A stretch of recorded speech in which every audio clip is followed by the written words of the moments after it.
ดีค่ะ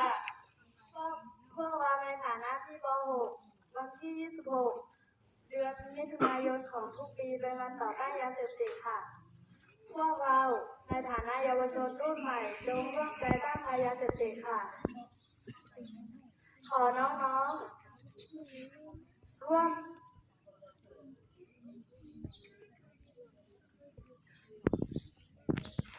พวกพี่ขอน้องๆมีการส่วนร่วมใน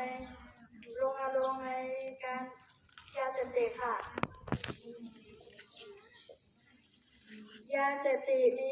มีภัยต่อชีวิตมีพิษต่อสังคมค่ะสูบบุหรี่ทำลายสิ่งแวดล้อมจงมองข้ามไปให้สิ่งที่ดีค่ะเยาวชนร่วมใจต้านภัยยาเสพติด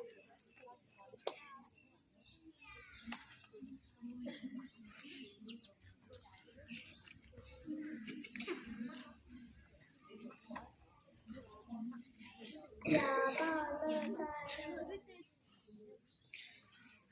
เลิกเหล้าตับชีเลิกบุหรี่สบายปอดเลิกกับเธอหายตาบอดโล่งปอดสบายใจ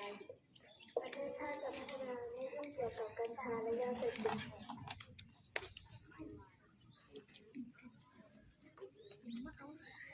พวกเราจงอยู่ห่างไกลจากยาเสพติดค่ะขอบคุณค่ะ